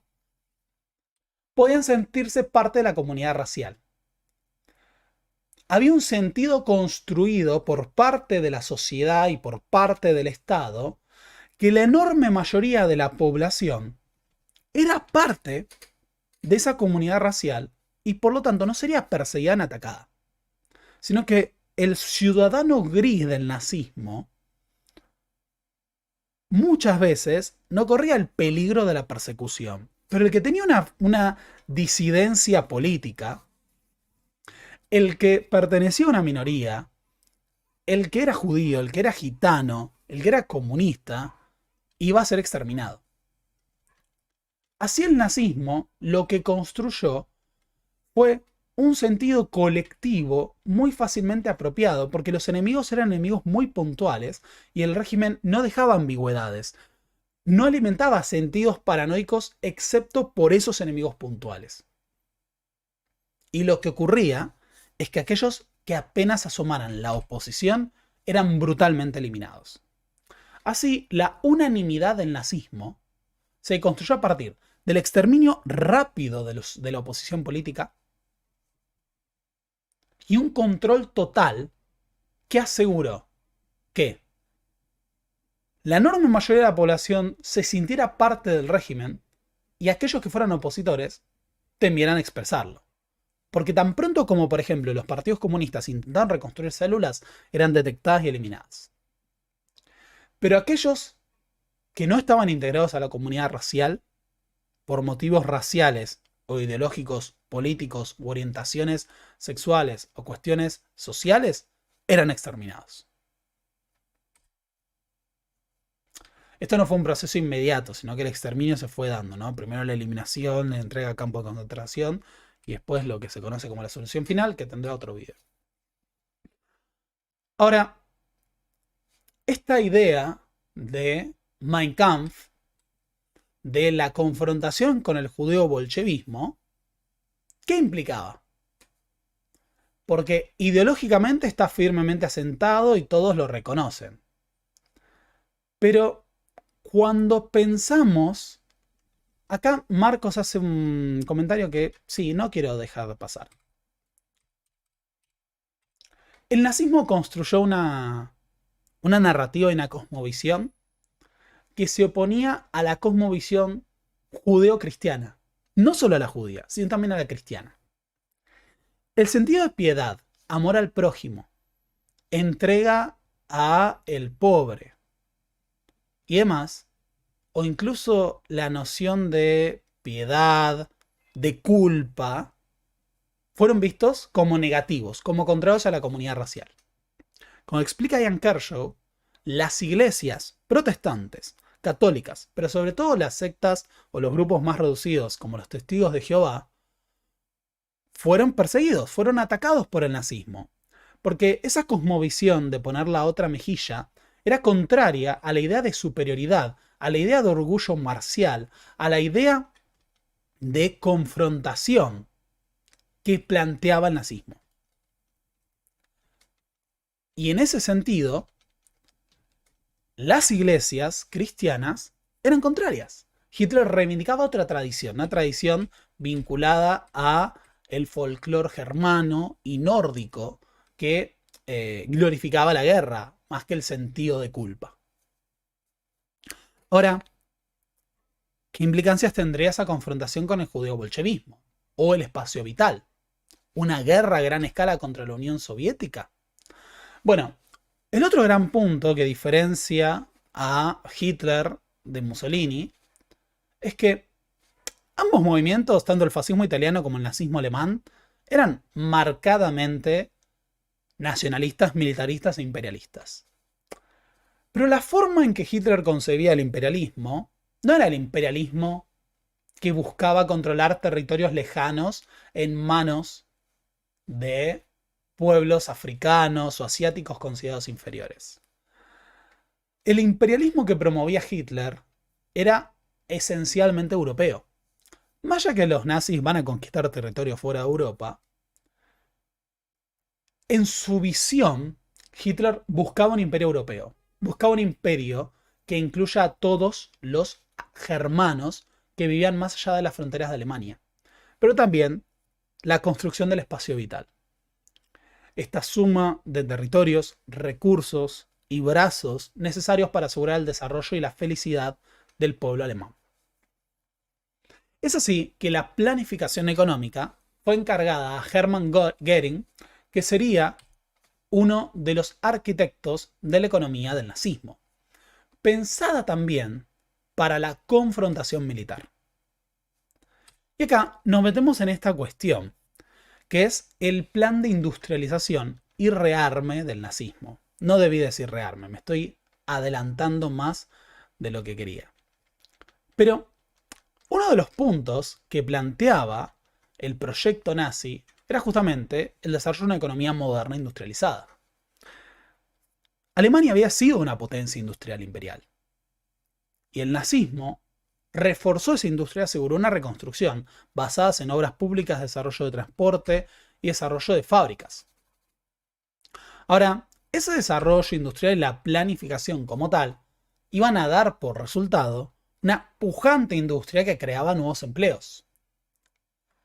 Pero a diferencia de la industria soviética, socializada, bajo un sistema socialista, y a pesar de las declamaciones en contra del poder del capital judío internacional, el nazismo mantuvo una sociedad capitalista, plenamente. A ver, las principales empresas en Alemania eran empresas privadas. Incluso se dio la privatización de empresas.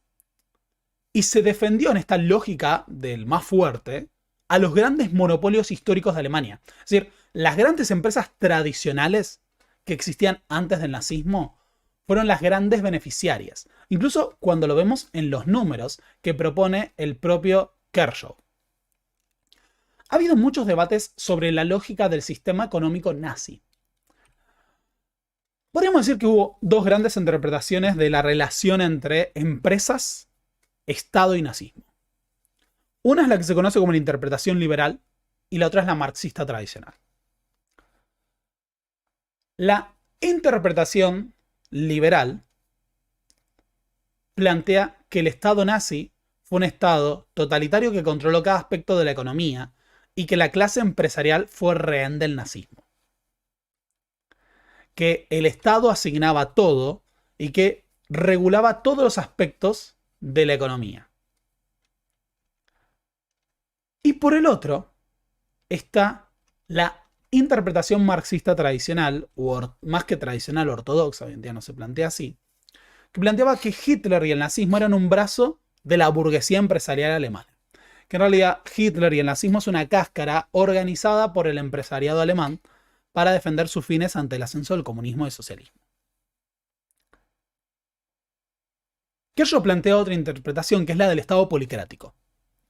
Y dentro de esta lógica del Estado policrático, o el cártel del poder, dice, lo que tenemos que entender es que hubo una coincidencia de intereses entre los empresarios de las grandes industrias alemanas, los capitanes de la industria alemanes, y el régimen nazi. Ni los empresarios mandaban y organizaban a Hitler,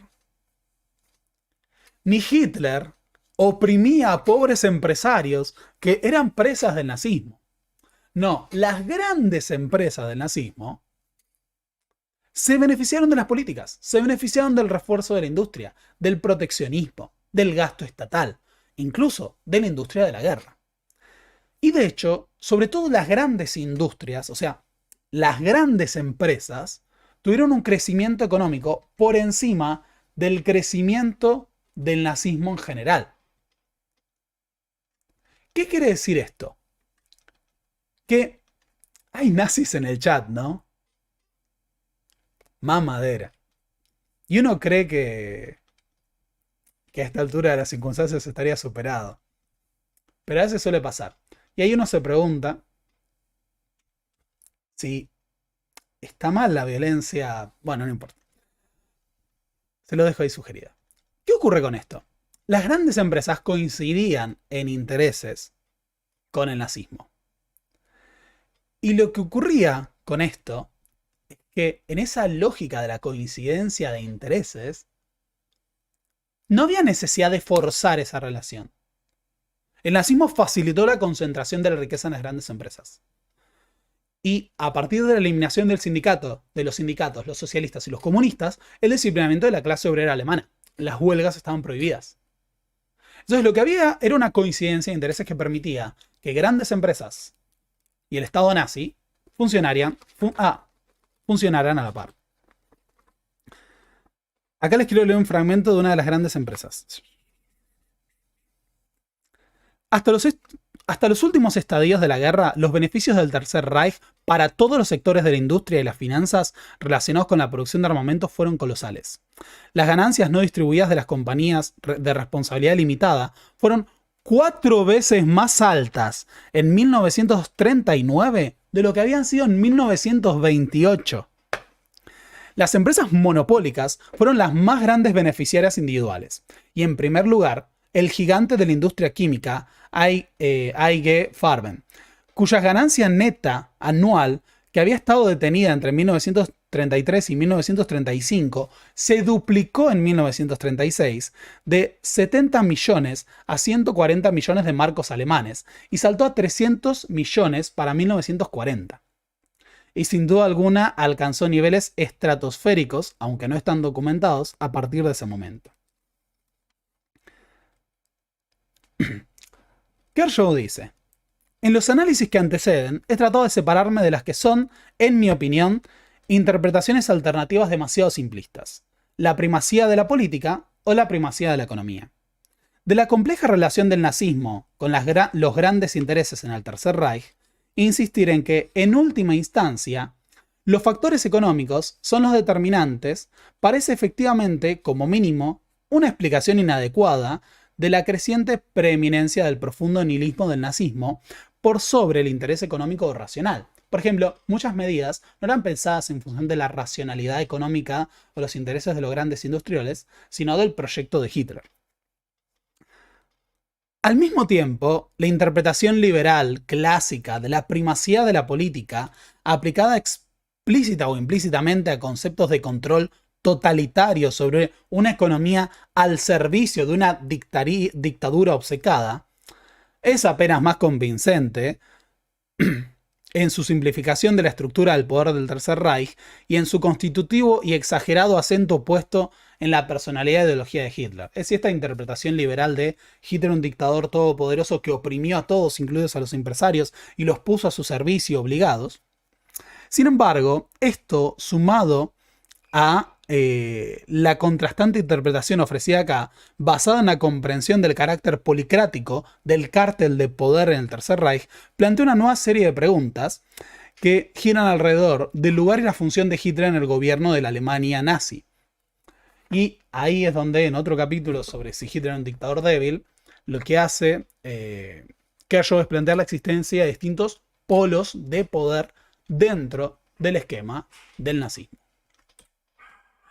Ahora, como parte de esa coexistencia estratégica y mutuamente beneficiosa para grandes empresarios y para el nazismo, tuvimos grandes empresas que se beneficiaron del nazismo. Una de ellas es Volkswagen. Volkswagen es la gran empresa de autos que permitió el acceso al auto por parte de ciudadanos alemanes y que se benefició de los presupuestos y los incentivos del nazismo. Pero también tenemos a IG Farbe, que era una gran empresa de productos químicos, fue gran beneficiaria del nazismo, no le preguntemos qué cosas hizo. Y a Mercedes-Benz, estas fotografías de Mercedes-Benz son tan impactantes. Expo de Mercedes-Benz y las banderas con las esvásticas.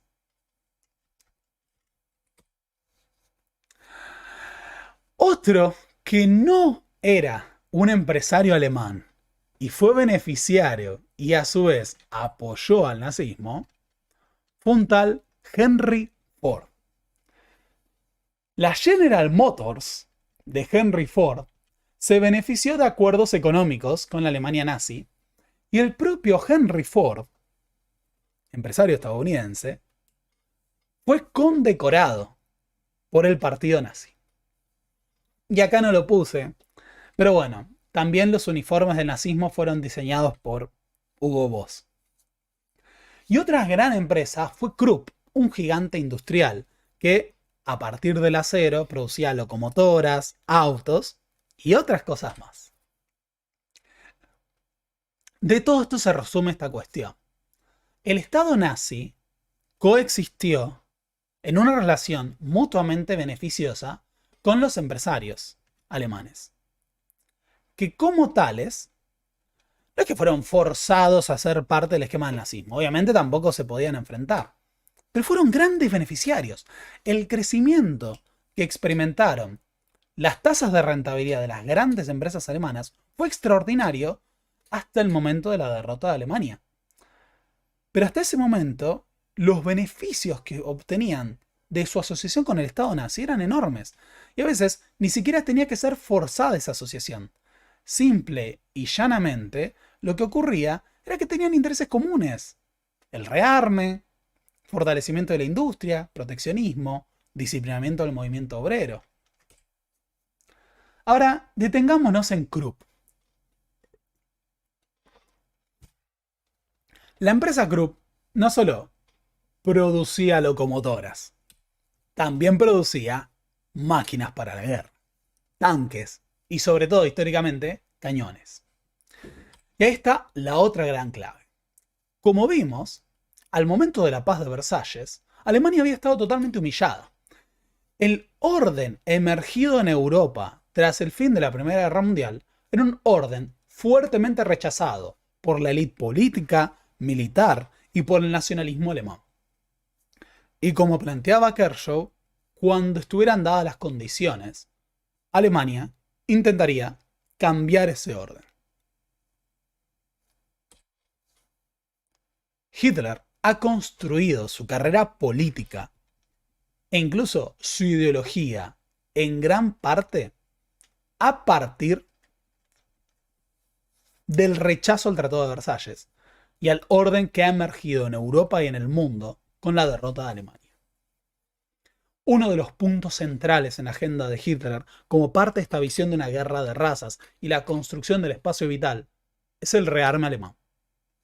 Ahora, el rearme alemán, pensemos que Alemania había sido limitado a un ejército de 400.000 soldados al finalizar la Gran Guerra, lo que eliminaba su capacidad militar, que se le había incautado su flota de guerra, que se le había prohibido tener fuerza aérea. Era un tema que había estado siempre pendiente, porque Alemania era el eslabón central del orden político europeo. Lo sigue siendo el día de hoy. Ahora, después de la Gran Guerra y de la humillación del Tratado de Versalles, vimos que hubo negociaciones como la de Stresemann que fueron orientadas a reinsertar a Alemania en el sistema político. Por ejemplo, en la conferencia de La Haya sobre la liquidación de la guerra, se buscó poner fin al pago de las reparaciones, a establecer un esquema que sirviera a los alemanes y también a evitar lo que era ese proceso problemático de sanciones sobre Alemania, ¿no? A normalizar la relación de Alemania con el conjunto del sistema de estados europeos. Como parte de esas negociaciones, por ejemplo, se habían retirado las fuerzas aliadas que ocupaban la región del Ruhr, no esta, sino el ciclo de negociaciones del siglo XX, o en la región desmilitarizada de Renania. La región de Renania, en torno al río Rin, había quedado bajo ocupación aliada. Ahora, en el marco de estas negociaciones, la organización que emerge como garante de la paz era la llamada Sociedad de Naciones. Antes de que exista la ONU, en el periodo entre guerras, existió la Sociedad de Naciones. Una organización que surge después de la Primera Guerra Mundial para asegurar la paz en Europa y el mundo y evitar que otra guerra de esas características vuelva a estallar. Como sabemos, fue muy exitosa en ese objetivo. Ahora, la Sociedad de Naciones, por ejemplo, aceptó la incorporación de Alemania después de la conferencia sobre la liquidación de la paz. Es decir, Alemania se incorpora a la Sociedad de Naciones como parte de este proceso de normalizar su rol en el mundo, reinsertarla en el sistema de poder europeo. Esta organización se creó con el objetivo de asegurar la paz, pero en la década del 30 empieza a quedar bastante claro que no tiene la capacidad de asegurar la paz en el mundo, y que al contrario, muchas de sus declaraciones pueden terminar siendo letra muerta. El primer gran desafío a esa sociedad de naciones va a ser la invasión japonesa a Manchuria. Una aclaración, igual esto lo vamos a mencionar en otro momento, pero Kershaw plantea que antes de la Segunda Guerra Mundial, la mayor parte de los europeos, 3/5 de los europeos, vivían bajo regímenes dictatoriales, sin contar la Unión Soviética. Es decir, habían emergido dictaduras en su mayoría de extrema derecha o conservadoras o autoritarias en la enorme mayoría de los países de Europa. En ese contexto, la sociedad de naciones, con esta idea del diálogo y eso, poco podía hacer contra el régimen de estas características. Sin embargo, Kershaw diferencia a lo que conocemos como las dictaduras dinámicas. Kershaw llama dictadura dinámica a la Alemania nazi, a la Italia fascista y a la Unión Soviética en Europa. Pero posiblemente hubiera tenido un análisis parecido para referirse al Imperio japonés. En septiembre de 1931, el Imperio japonés invade Manchuria y constituye lo que va a ser conocido como el Manchukuo, el Estado Imperial japonés de Manchukuo. En esa invasión que se hace contra China, las fuerzas japonesas cometen crímenes, son sancionadas por la Sociedad de Naciones, y cuando son sancionadas y la Sociedad de Naciones rechaza la invasión, Japón se retira de la Sociedad de Naciones y ya. Y la Sociedad de Naciones no puede hacer nada. No tiene ningún poder. Capaz una negociación, pero no puede asegurar que los japoneses no invadan China. En Europa, la idea de confrontar con Japón, bueno, por ejemplo, algunas voces plantean, habrá que ir a una guerra contra Japón para evitar su expansión. Pero la idea de la guerra era fuertemente rechazada en Europa. Todavía tenía mucho peso el imaginario pacifista construido tras la Gran Guerra. La idea de los horrores, las atrocidades, de los campos de batalla de la Primera Guerra Mundial, han quedado fuertemente asentados en la sociedad europea. La idea de movilizarse por una guerra de esas características era sumamente impopular en países como Francia e Inglaterra. A su vez, Inglaterra enfrentaba revueltas en sus dominios coloniales y crecientes oposiciones, sobre todo en países como la India. Ir a una guerra en esas condiciones contra Japón era abrir una serie de frentes que quizás no estaba dispuesta a afrontar, sobre todo por los costos. Ahora, el imaginario pacifista estaba muy asentado en gran parte de Europa, pero no sin oposiciones. En 1930 se estrenó en Alemania la película estadounidense basada en la novela alemana Sin novedad en el frente. Sin novedad en el frente, la película fue reeditada, la nueva adaptación de la novela que se hizo en 2022. Fue una película sumamente popular en el mundo. Pero en Alemania, los sectores nacionalistas y los nazis lo rechazaron profundamente porque consideraban que iba en contra del orgullo militar alemán. Esa demostración de la guerra como algo terrible iba en contra del imaginario heroico que el nazismo intentaba construir. En 1932 se inicia la Conferencia Internacional de Desarme, donde se planteaba la limitación de la construcción de los arsenales de las grandes potencias. En esa conferencia, Alemania tiene un enfrentamiento porque se está empezando a plantear la posibilidad de volver a tener un ejército alemán digno. Esto antecede a la toma del poder por parte de Hitler. Tenemos que tener en cuenta que la idea de tener un ejército alemán digno también formaba parte de una política de seguridad para gran parte de los países. Pero en la idea de Hitler, tener un poderoso ejército alemán era parte, en realidad, de un proyecto de militarización a gran escala. Ya con la toma del poder, Hitler plantea la posibilidad del rearme. Y a finales de 1933, Alemania se retira de la Sociedad de Naciones y de la Conferencia sobre el Desarme. En enero de 1934, el Tercer Reich firma un pacto con la Polonia del mariscal Pilsudski. En ese pacto se establece la no agresión entre Alemania y Polonia. Remarco esto y hago esta sonrisa porque este es uno de esos pactos que no se suelen tener en cuenta cuando se habla de la historia de la Segunda Guerra Mundial. Es como que cuando surge la idea de plantear el pacto Ribbentrop-Molotov, es como una terrible y cínica decisión de Stalin.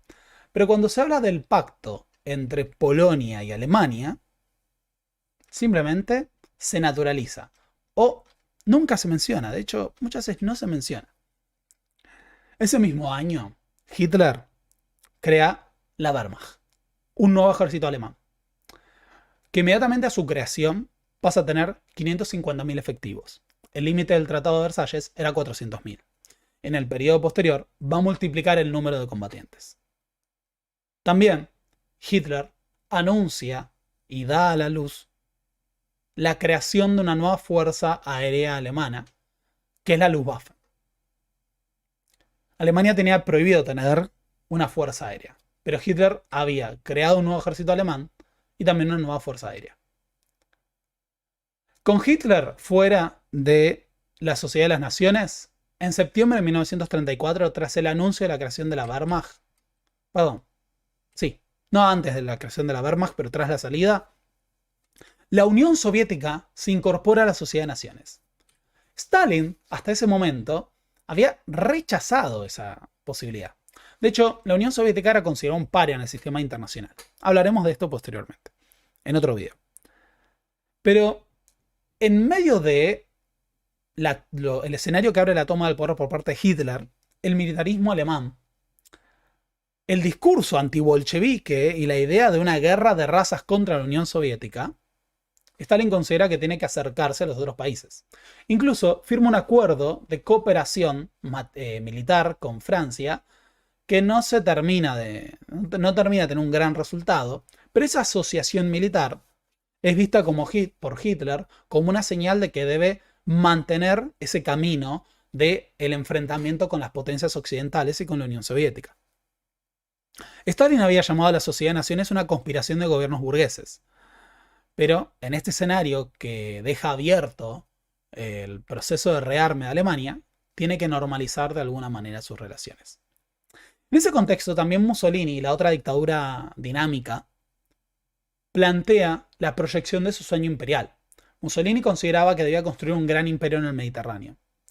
Y en 1935 se lanza la conquista de Abisinia, o Etiopía. En esa época se le llamaba Abisinia. La invasión italiana de Abisinia es una invasión en la cual Italia, que es una gran potencia militar europea, no estaba en condiciones de enfrentar a otra potencia europea, puede descargar todo su arsenal sobre un país africano mucho más pobre y con un ejército menos moderno. Durante la guerra de Abisinia, las tropas italianas utilizan gases tóxicos, bombardeos sobre población civil, y su triunfo es utilizado para glorificar el rol de Mussolini. ¿Qué puede hacer la Sociedad de Naciones? Bueno, la Sociedad de Naciones condena la invasión a Italia. La invasión italiana a Abisinia. Pero se termina sentando en la mesa de negociación. Y en la mesa de negociación, Francia e Inglaterra acuerdan el reparto, o sea, la apropiación de tierras de Abisinia por parte de Italia. ¿Qué quiere decir esto? Que la Sociedad de Naciones, supuestamente creada para asegurar la paz, tiene a miembros de ellas, los principales, ¿no? Francia e Inglaterra, acordando la apropiación de territorios de otro miembro, que era Abisinia, por parte de otro miembro, que es Italia. Esto demuestra que la Sociedad de Naciones es letra muerta y que ha fracasado en esa idea de asegurar la paz. El orden construido tras Versalles se está derrumbando. Francia e Inglaterra mantienen también sus divisiones dentro de sus propios gobiernos con respecto a cómo responder a esa situación, si asumir el rumbo militar. En ese contexto, Hitler decide demostrar definitivamente la capacidad de la potencia militar alemana, pero también lo caduco que está el orden de Versalles. Y en 1936 fuerzas alemanas avanzan para ocupar la región desmilitarizada de Renania. Esta región, que había quedado desmilitarizada bajo una administración internacional y que no podía tener fuerzas, había entrado dentro de lo que se conocía como el Tratado de Locarno de 1925. En ese Tratado de Locarno, firmado con el visto bueno de Inglaterra, Francia, Bélgica y Alemania habían asegurado que no habría cambios en sus fronteras y se había establecido una situación de paz. Ahora, esa situación de paz también se basaba en que desde Versalles, Renania era una región desmilitarizada del lado alemán, para evitar, justamente tras del otro lado del Rin, ya te puedes adentrar en territorio francés, para evitar posibles ataques alemanes, como había ocurrido en la guerra franco-prusiana y en la Gran Guerra.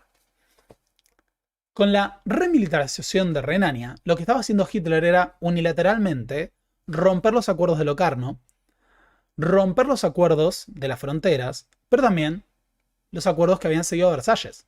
Es decir, ese territorio que hasta ese momento había permanecido fuera del control militar de Alemania, vuelve a ser ocupado. De hecho, se hace un referendo en el que se confirma el apoyo masivo de la población. Hasta la clase obrera festeja la remilitarización de Renania, que es vista como la superación de esa humillación nacional que había supuesto la paz de Versalles. El orden construido en Versalles está roto. El primer ministro conservador de Inglaterra, Neville Chamberlain, un lord inglés prestigioso, está condenado a la inacción. No puede hacer nada. Francia también está condenada a la inacción. Y tanto los franceses como los alemanes enfrentan divisiones. En el gobierno británico había quienes habían intentado pacificar las relaciones con Hitler, incluso un acercamiento diplomático. Y hasta Ribbentrop, el representante alemán, había planteado la posibilidad de una alianza germano-británica.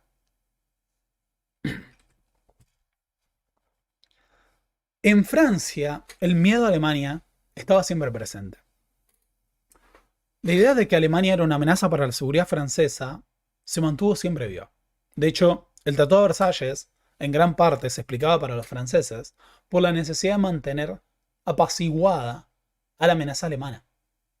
Pero ahora, Alemania se había rearmado, pero Francia no estaba en condiciones de enfrentarla, no sin apoyo de Inglaterra. Inglaterra no quiere abrir otro frente. Stalin, en este contexto, se siente cada vez más aislado. Stalin sabe que un enfrentamiento con Alemania va a producirse en algún momento. Es el gran enemigo ideológico de Hitler. Así que busca acercarse a Francia, busca establecer un frente común contra Alemania, pero no tiene éxitos. El orden construido en el Tratado de Versalles está roto. La Sociedad de Naciones se ha demostrado una herramienta totalmente inútil para asegurar la paz en el mundo. En ese contexto se firma el pacto que va a ser llamado por Mussolini el 1 de noviembre como el eje Roma-Berlín. Ante la incapacidad de la Sociedad de Naciones de poner un límite a la invasión italiana a Abisinia y a la militarización de la región de Renania por parte de Alemania, Alemania, que se había beneficiado de los acuerdos económicos con una Italia sancionada por la invasión de Abisinia, ahora formaliza su alianza militar con Italia, a la que eventualmente se sumará Japón. Hitler se está preparando, ahora sí, para darle un sentido específico a todos esos desarrollos ideológicos y teóricos asociados a la idea del Lebensraum. ¿Qué era el Lebensraum? Eventualmente. Era un proyecto imperial que solo se podía concretar con una gran guerra. Para Hitler, la Primera Guerra Mundial y su resultado debían ser vengados. Y la Segunda Guerra Mundial, en su propia visión ideológica, sería la revancha por la derrota y la humillación de Alemania. Es en ese contexto que se va a dar anuncio, ¿no?, con esa alianza estratégica entre Alemania e Italia, al Plan Cuatrienal. Hermann Göring va a proyectar el desarrollo industrial alemán de cara no solo a convertir a Alemania en una potencia pujante en términos económicos, sino a volver a ser una superpotencia militar capaz de ir a la guerra contra las potencias europeas. Así, todas esas declamaciones ideológicas empezaron a tener un sentido cada vez más evidente para el partido nazi, aunque gran parte de la población todavía no pudiera entenderlo. Es que Hitler se iba a preparar para una gran guerra en toda Europa.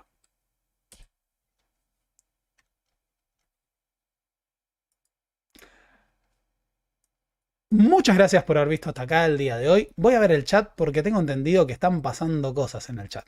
Así que tal vez haya que purgar gente. Muchas gracias por haber visto. Espero que se hayan disfrutado de este video. Ha habido mucho trabajo. Esto es parte de esta saga que estamos haciendo en torno a la obra Descenso a los Infiernos.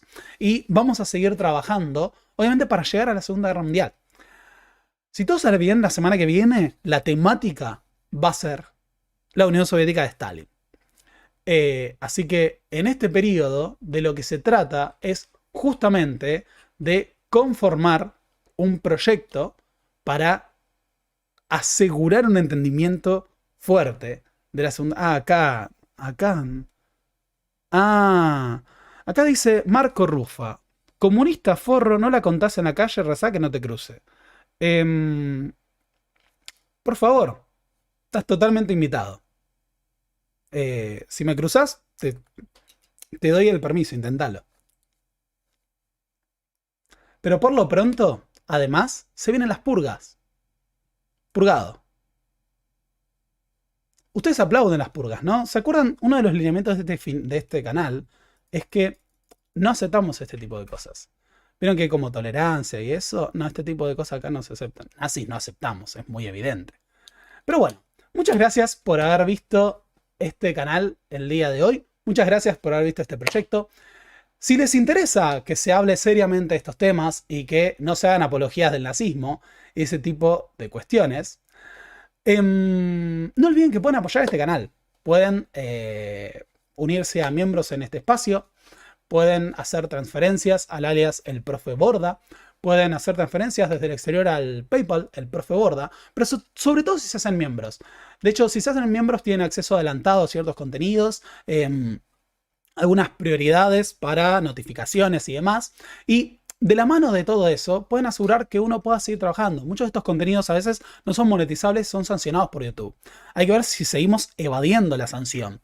Pero lo cierto es que poder tomarme el tiempo de trabajar en estas cuestiones y asegurar este tipo de contenidos y una visión que nada, acá tuvimos en cuenta a una de las principales obras y a uno de los principales trabajos sobre nazismo. De hecho, al historiador más prestigioso sobre el nazismo. Vi que alguien puso es un libro sionista. Esto no es un libro sionista, por Dios. Pero nada, esto requiere tiempo, requiere mucha preparación, requiere lectura, ponernos a buscar imágenes, archivos. Así que si aprecian y les parece valioso lo que hace uno, no olviden que pueden apoyar este canal. Y aunque sea cuando termine, si no, por favor, dejen un comentario. Pongan un comentario sobre qué les pareció, si les gustó el video, lo que fuera. Y así seguimos ayudando al algoritmo y permitimos que esto siga existiendo. Así que muchas gracias por haber visto hasta acá. Esto sé que fue muy largo, pero les mando un abrazo enorme a todos. Y nos vemos la semana que viene. Que hay que ver el día. Quizás nos vemos antes. Pero bueno, lo vamos a ver posteriormente. Les envío un abrazo enorme a todos y nos vemos la próxima. Adiós.